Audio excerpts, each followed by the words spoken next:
So I think for a lot of students, it's pretty easy to jump off the deep end when you get here and really overreact and just study all the time because it's a pretty daunting task to be in medical school. But you really need to be a balanced person too. So I got some really great advice when I was coming in. People told me, pick something that means a lot to you and make sure you do it every night. And if you're not doing it every night, that means that something's wrong. So maybe it's running, exercising, maybe it's hanging out with friends, calling and talking to your family, watching Netflix, YouTube, really whatever it is. I think give yourself a half an hour to an hour every night to do that and work your schedule around that. You really need to be fresh when you're here. So pushing and trying to keep up and studying all the time is really, I think, going to make you less effective over the long run. So just make sure you make it a priority to spend time doing something that you enjoy so that it's not hard to sit back down and study later. I think that's some of the best advice I got when I first came in as a first-year medical student.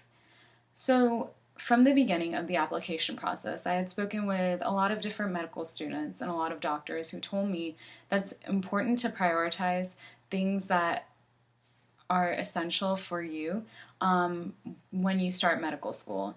And going into medical school with that mindset, I was able to set aside at least an hour every day in my schedule to exercise, or an hour to catch up with friends and family, and spend part of the weekend with family, or playing with my dog, or different things that I really wanted to do.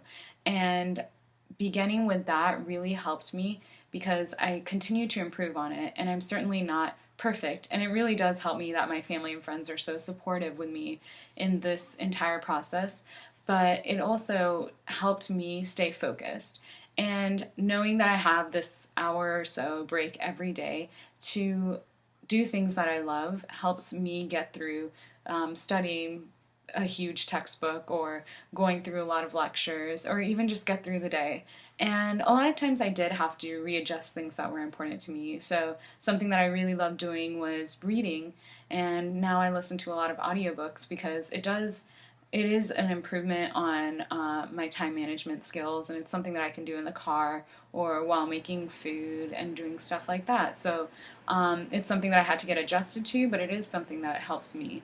And I also really like to watch basketball games, which is not something that's feasible during school for me at least. And so a lot of times I just have to watch the highlights the next day, or I downloaded a lot of sports podcasts and I've been listening to a lot of those in the car.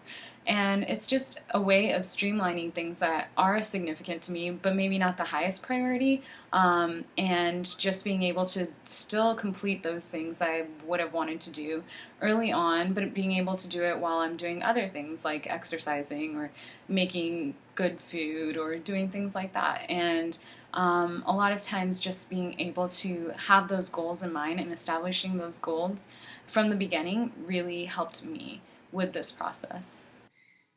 School life balance is really important. It's something that is going to stay with you because after you're done with school, you're going to have work-life balance to contend with.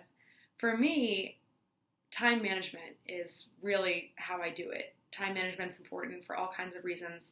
For me, I literally write my social time into my calendar. That way I can't infringe on it with other things, and I have something to look forward to at the end of my school day. So I really do try to make my work fit the time that I have and spend the rest of my time doing things I really like. It can be hard.